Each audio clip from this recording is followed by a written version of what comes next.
ఎందుకు వచ్చారండి మీరు పవన్ కళ్యాణ్ గారి పార్టీ ఆఫీస్కి?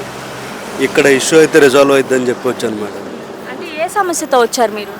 మా ఫాదర్ ఏజ్ ఎక్స్టెన్షన్ కోసం హైకోర్టుకి వెళ్ళాం మేడం. అక్కడ నుండి పాజిటివ్ ఆర్డర్ వచ్చినా సరే లోకల్ పాలిటిక్స్ చేసి అక్కడ ఆఫీస్లో వర్క్ చేసేవాళ్ళు కావాలని చెప్పి రెజల్యూషన్ పాస్ చేయలేదని మాకు ఎగనెస్ట్గా కేసు వేశారు మేడం.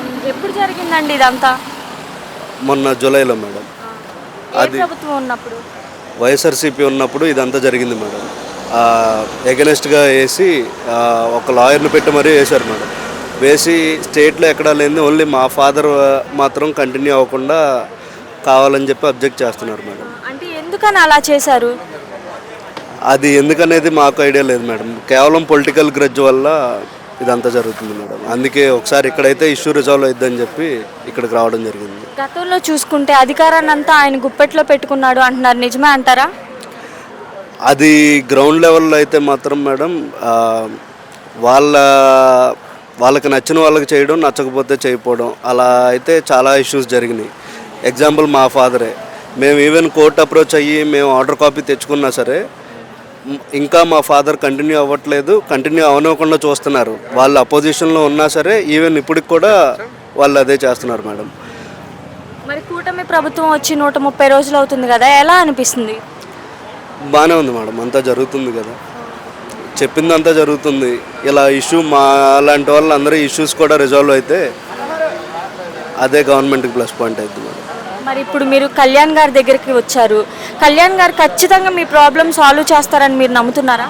చేస్తారని నమ్మకంతోనే వచ్చాం మేడం. ఎందుకు అంత నమ్ముతున్నారు? ఎందుకంటే ఆయన పవన్ కళ్యాణ్ గారు మేడం.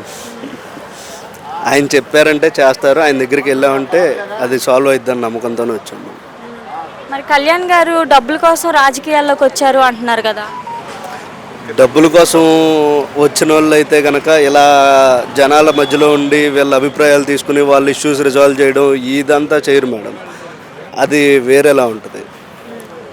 ఇదంతా కూడా కేవలం సర్వీస్ చేయడానికి వచ్చారు. సర్వీస్ చేయాలన్నా పవర్ ఉండాలి మేడం.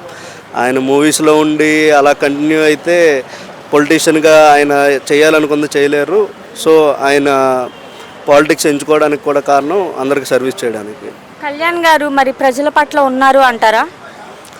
ఉండబట్టే కదా మేడం ఇప్పుడు అందరు ఇష్యూస్ రిజాల్వ్ చేసేది.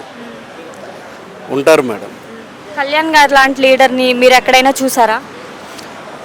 ఇండియాలోనే ఆయన ఒక్కళ్ళే అని చెప్పి అందరూ అంటున్నారు కదా మేడం. ఓన్లీ మన స్టేట్ మాత్రమే కాదు, అన్ని స్టేట్స్ గవర్నమెంట్స్ అదే కదా చెప్తున్నారు.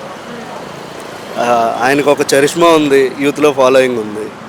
ప్లస్ ఏ ఇష్యూ ఉన్నా సరే ఆయనకి తగినంత వరకు న్యాయం చేస్తారని నమ్మకమే ఉండదు తప్ప పాలిటిక్స్ చేస్తారని ఎక్స్పెక్ట్ చేయం మేడం. అదే ఆయన దగ్గర ఉన్న మేజర్ అడ్వాంటేజ్. పవన్ కళ్యాణ్ గారు అసలు రాజకీయాల్లోకి పనికిరాడు అని చెప్పి వైసీపీ వాళ్ళు అంటున్నారు కదా. 100 మంది 100 అంటారు మేడం. పనికి రాకపోతే కనుక ఈరోజు డిప్యూటీ సీఎం అయ్యేవాళ్ళు కాదు కదా. ఏం చెప్తారు మరి కళ్యాణ్ గారికి? కళ్యాణ్ గారి గురించి ఒక మాటలో ఏం చెప్తారు? Dynamic leader madam. ముందు ఎలా చూడాలనుకుంటున్నారు మీరు?